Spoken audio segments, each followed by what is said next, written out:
Hi everyone, Simon Chappell here. I'm the Quit Alcohol Coach and I'm here to help you smash your sobriety. I hope you're doing great. Today I wanted to talk about how long it takes for those bad feelings, the uncomfortable feelings, to stop after you quit drinking. At the start, it can feel like it's never going to end. Why am I doing this? It's some kind of torture I'm putting myself through. Wouldn't it just be easier to go and have a drink? That'll just end it all, won't it? No, it won't. Don't do that. You'll be right back at the start and you'll just keep having more and more of those bad days. Because the good news is that after a couple of weeks, it really does start to get easier. Even around the 10-day mark, there's clients I work with my one-to-one coaching where they're really feeling good. They're starting to feel on top of the world. And that's just the tip of the iceberg. It doesn't take long for those bad feelings to start to subside. Now, the first thing that I noticed after I quit was my sleep. I had some really rough nights at the start, tossing and turning. I just couldn't get to sleep. My mind was hyperactive. There was so much going on. Some of you already know that I suffer from ADHD, so that probably wasn't helping because my brain does not switch off, nor does my mouth, as you probably know. But after 4 or 5 days, the sleep really started to settle down. And this was a game changer for me because I was waking up feeling refreshed. Not only was I feeling refreshed, I had no hangover, which was absolutely amazing. From there, the sleep just got better and better. I found myself drifting off to sleep in around 15 to 30 minutes. I used to lay there for an hour, 2 hours or more. Sometimes the room was spinning from all the wine that I'd drunk.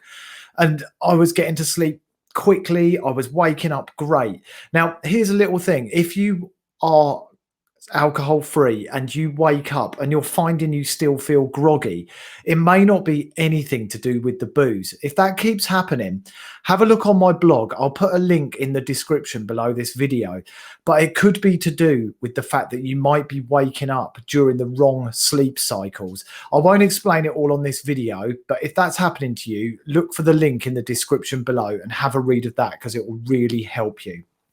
So over those first couple of weeks, I was also having a lot of cravings. I've talked before about how it felt like I was stood on a beach and these heavy waves just kept coming in, crashing into me. Those waves were the uncomfortable thoughts, the urges to have a drink, and then they would go out again and then smash, they'd come back in again. As time went by, they got easier and easier. After a couple of weeks, I started to really feel like I was getting a grip. They weren't coming as strongly or as often. And as the time passed, they faded and faded. These days, I rarely ever have a thought about drinking. And if I do, I know it's just a thought. Just like yesterday, I'd have thought about getting a Domino's pizza. I didn't get one because I don't eat Domino's pizza. It just popped into my head. And the same happens now if I have a thought about drinking. It's like that same Domino's pizza thought. I just dismiss it as a transient thought that holds no value, that I know I don't need to act on. And try and become aware of your thoughts, even at the early stage. The more mindful you are about your thoughts and knowing that you have the choice in terms of what action or reaction you have to those thoughts, the more power you claim in all of this. The next thing I noticed was changes in my face, actual physical changes. I'll put a picture on the screen so you can see it right now, the before and after shot. It makes me cringe every time. You won't need me to explain which is before and which is after, but you'll see how much puffier my face was. Now, this image was taken after just 3 weeks of quitting drinking. The darkness under my eyes had gone. The blotchiness in my face had gone. My hair still, I'm waiting for it to grow back. That has not happened. But other than that, I was really happy with all the other improvements. And that was after just 3 weeks, which is absolutely incredible. They reckon it takes around 66 days for a new habit to form. It's scientifically proven that on average, it's around that time. So all the while up until then, there's every chance that that old habit, that old neural pathway that's so well trodden in our minds, is going to pull you back. It's going to call you back as you're treading down this new pathway. So bear in mind, around 66 days, it sounds really specific, but apparently this was the average. Around 66 days is where you want to get to find yourself in a place where you're probably not having very much at all in terms of thinking about drinking. And that's a nice milestone to aim for. You're talking around the 2-month mark in terms of that. And I'd say that was probably right for me, that was where I wasn't really thinking about drinking hardly any of the time. I'd got much more control over my thoughts. The first couple of weeks, definitely, I felt kind of down and I was having a real tough time of it. And I know a lot of you guys who watch these videos have experienced that in those early stages. But after that, it was just small gains, incremental gains over and over, almost on a day-by-day basis. I'd notice something in my face, something in my mood, just getting a bit better, a bit happier, sort of chipping away bit by bit. So it's not a case of you just wake up one day and suddenly there's pink clouds everywhere and you're smiling again.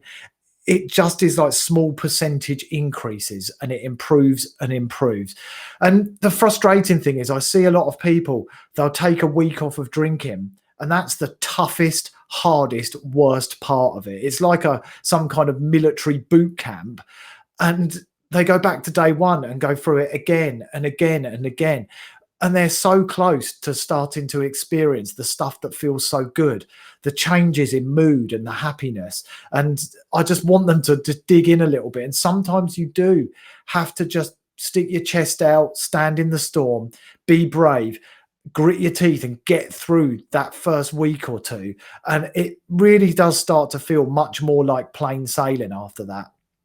And then the whole thing turns around and it's not a case of feeling bad or feeling down. It's actually starting to realize how damn good you feel and how amazing this is. And that spurs you on. I also kept a close eye on what was happening with my weight. I wasn't carrying too much extra weight at the time, but when I look back at the photographs, I realized I did have a bit of a spare tire going on around my stomach. And I'll share a picture of that now too, so you can see. Now, this was taken around I think it was around the 6-month mark after I quit drinking. I wasn't out to lose loads of weight and I combined it with a good diet.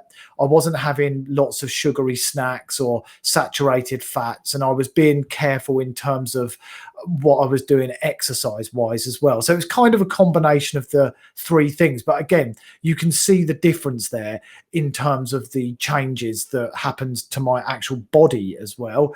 And there's separate videos on alcohol and weight loss on my channel and alcohol on your face as well that you can look at, so you can actually see the difference and understand more around that. Another important thing to understand when we quit drinking, and Annie Grace, who wrote This Naked Mind, has got an excellent video on this where she talks to a Dr. Jaffe about GABA, which is a chemical the brain produces. And I didn't really know this at the time, but now I do. And now I understand what was going on. And hopefully by sharing this, you'll understand what's going on. So the chemical GABA is in our brains rather like a braking system. And that's how Dr. Jaffe describes it. It keeps it simple. It worked for me. Simple always works for me. So it's like a braking system. So it stops emotions running unchecked. They don't leave our brain. They don't turn into this big, huge drama.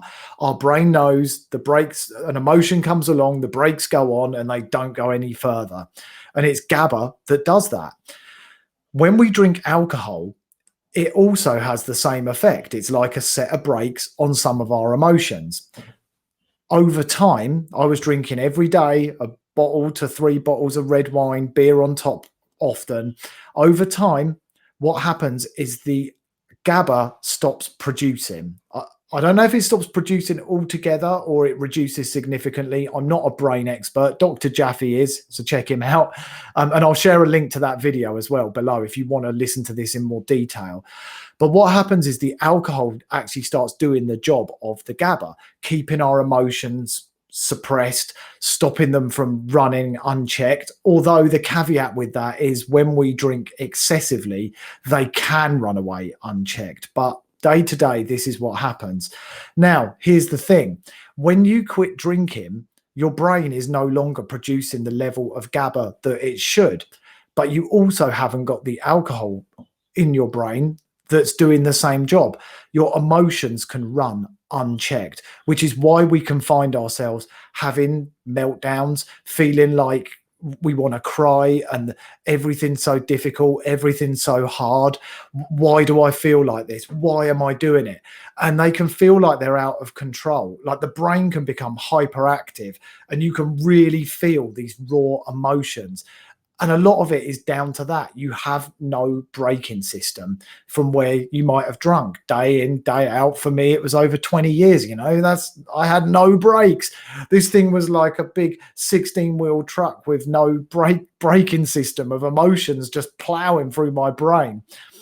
Thankfully, our brain starts to produce the correct chemicals again, and our braking system returns to us.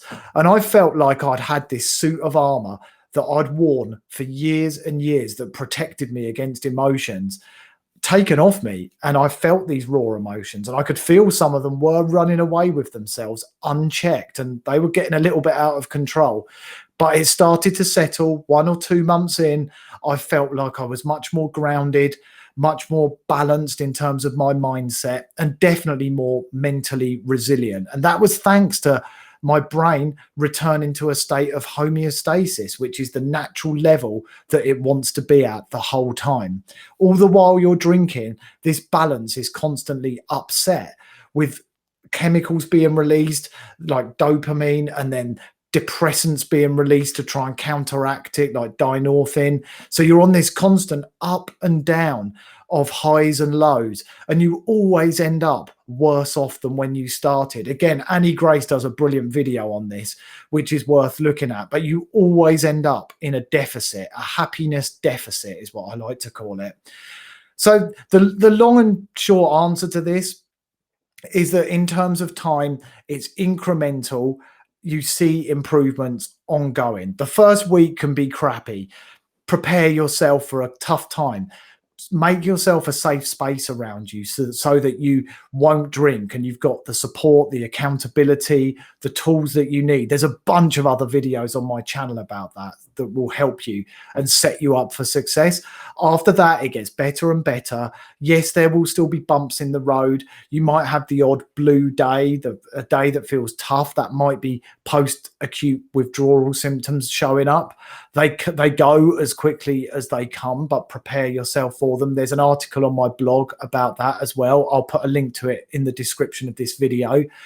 But for me, I would say I found complete calm, complete peace and happiness, and my anxiety had gone around 4 or 5 months into it, where I just wasn't thinking about drinking. But way before that, I'd found myself in such a good place, knowing that I just wanted to be alcohol free, how this was the life that I wanted for myself. And I could just see so many good things happening to me. I was reconnecting with people. I was starting to actually feel a lust for life again and enjoying the company of people, being truly connected. And oh my God, the joy of never, ever having to make a decision about drinking again. How much am I going to buy today? Is anyone noticing how much I drink? Is the guy behind the checkout spotting that I'm back again buying another 3 bottles of wine? Only yesterday I was here before. There's no more decisions to make. It was one decision, one firm decision. I'm never drinking again. And that was the only decision I ever had to make. What a wonderful feeling.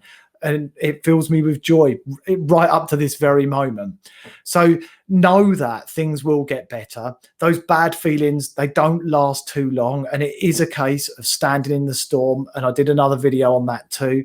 Standing in the storm for a short period of time. But believe me, that is such a small price to pay for what follows. And you can ask anyone or repost in my Facebook group or look at some of the live Q&As we do to see everybody who's quit drinking for any extended period of time talking about all the wonderful and amazing benefits that have happened to them, and how, yes, it was tough at first, but they would never look back. I don't think I've ever heard anybody say that they regret getting sober.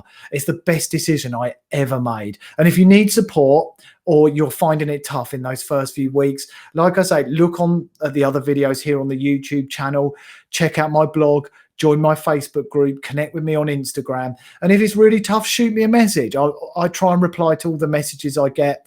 I love offering advice, tactics, and tips and giving people support. So you know where I am. And I hope if you are watching this and you're in the middle of a kind of tough time right now in those early days, this will give you some confidence to know that things are going to get better and better and better. And believe me, if I knew all this stuff when I was going through those tough times, I would have been like a kid on Christmas Eve, so excited for all the gifts that I was going to receive, all the amazing things that were going to happen. But of course, we don't. We can't actually see it. We have to take a leap of faith. We have to believe what people like me and other people in the sober community are telling you that's going to happen. But trust me, it does. Just trust me. And it's an amazing journey. And I want you to embrace it and enjoy it, because I certainly have.